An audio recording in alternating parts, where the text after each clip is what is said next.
by Jennifer Rubin. Jennifer Rubin, opinion writer covering politics and policy, foreign and domestic. Email bio. Follow opinion writer. November 29 at 2:17 p.m. The Post reports on the latest plea deal with President Trump's former lawyer Michael Cohen. President Trump's former personal attorney Michael Cohen pleaded guilty Thursday in New York to lying to Congress about a Moscow real estate project that Trump and his company pursued at the same time he was running for president. In a 9-page filing, prosecutors laid out a litany of lies that Cohen admitted he told to congressional lawmakers about the Moscow project, an attempt, Cohen said, to minimize links between the proposed development and Trump as his presidential bid was well underway. Cohen's guilty plea, his second in 4 months, is the latest development in a wide-ranging investigation by special counsel Robert S. Mueller III into Russian interference in the 2016 election. Activity in that probe has intensified this week as one planned guilty plea was derailed, and, separately, prosecutors accused Trump's former campaign chairman Paul Manafort of lying to them since he pleaded guilty.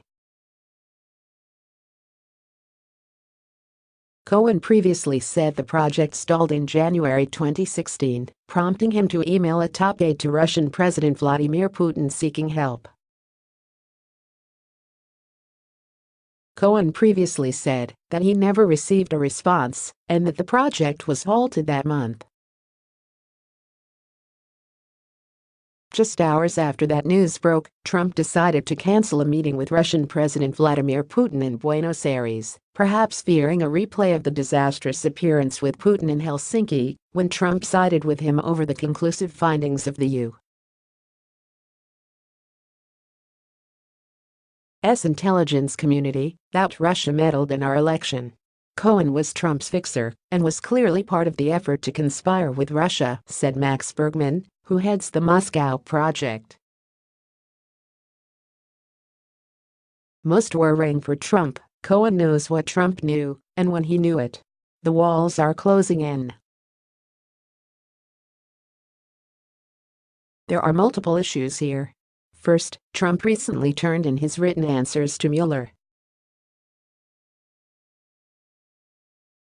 If Mueller asked about the Moscow-Trump Tower deal and Trump lied, saying that it had ended in January, that would be a strong basis for a perjury charge.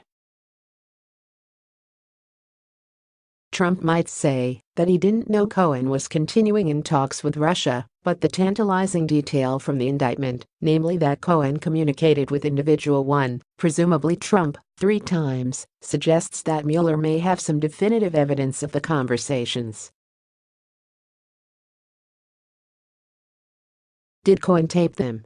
The Post reports, prosecutors seem to make a point in the document of emphasizing how Cohen had talked with Trump himself, whom they didn't name, about the project. The document said Cohen lied because he hoped his testimony would limit the ongoing Russia investigations.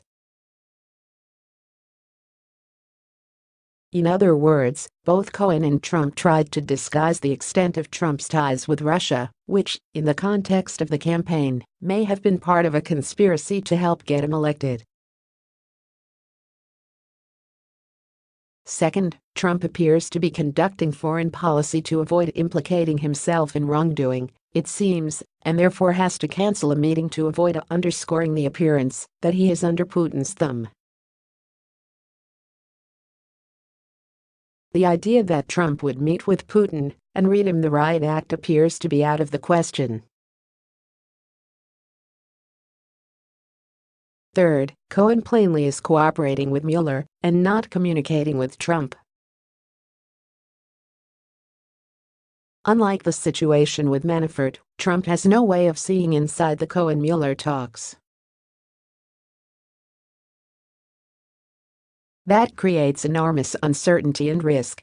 Trump may already have contradicted himself under oath.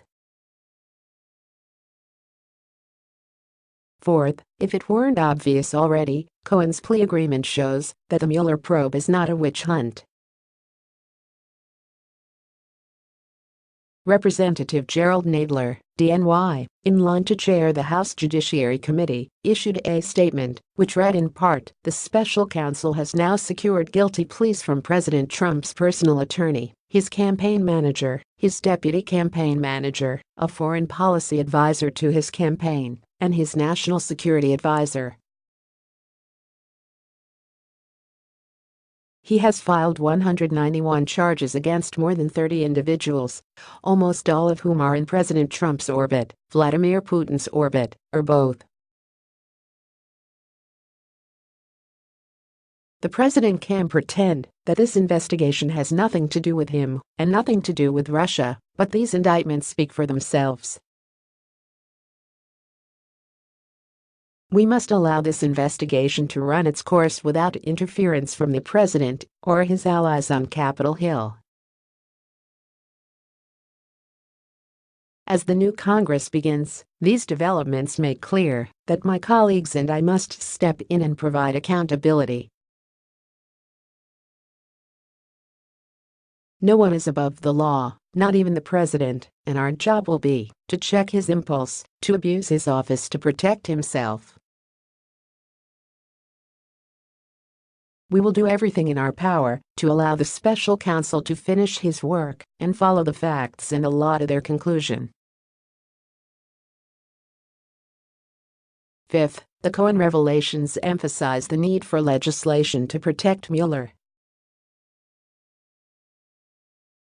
Senate Minority Leader Charles E. Schumer, DNY, implored his colleagues to do just that. It's a reminder that there has been a remarkable volume of criminal activity uncovered by the special counsel's investigation. No one, especially not the president, can credibly claim that the investigation is a fishing expedition. Calling Mueller's investigation a witch hunt is just a lie. Plain and simple. A lie. He continued, "The president's actions clearly show he has a lot to hide, but he is afraid of the truth and doesn't want Mueller or anyone else to uncover it." Let's not forget, President Trump has already fired the Attorney General and replaced him with a lackey, without Senate approval, a nominee whose only qualification seems to be that he has a history of criticizing the special counsel. Finally, if Cohen is telling the truth, Trump lied during the campaign in flatly denying any deals in Russia. That in itself is a big deal. Trump took a bizarrely pro-Putin stance during the campaign, and in the debate specifically. The notion that a candidate would take the side of a foreign foe of the United States while negotiating business deals in that country should be seen as wholly unacceptable, perhaps even an attempt to defraud voters. If he was doing it to assist his own economic interests, it can be seen as a quid pro quo. But was it illegal or impeachable? If lying about the Trump Tower deal was part of a scheme to conspire collude with Russia, the latest revelation will be one more fact in a conspiracy charge or campaign finance violation against Trump. Trump's shocking insistence Thursday that he was allowed to do whatever I wanted during the campaign seems to leave open the possibility that he did not comprehend the ramifications of working with the Russians to feather his own nest and get him elected. Lying about Russia deals also might be considered one in a series of impeachable acts. Constitutional law professor Lawrence Tribe told me the only pre-election lying or other misconduct that becomes impeachable if and when the candidate wins office is conduct that contributes materially to a fraudulent victory, which much of Trump's activity with Russia during the 2016 campaign may well have done. Remember, Article 1 of Richard Nixon's impeachment included making or causing to be made false or misleading public statements for the purpose of deceiving the people of the United States. Cohen is helping Mueller to tie Trump, financially, personally, politically, to the highest levels of the Russian government. Whether that amounts to crimes, apart from efforts to obstruct justice, remains to be seen. It does, however, mean that Trump lied his way into the presidency, in part, to protect financial interests in Russia, and perhaps to get Russian assistance. In disclosing dirt on Hillary Clinton, Trump has every reason to panic. Read more. Paul Waldman. Cohen's new plea deal may be only the tip of the iceberg. Greg Sargent. As Cohen pleads guilty, raging Trump blows up GOP's Mueller spin. Harry Litman. The stunning implications of the Manafort-Trump pipeline. Randall E.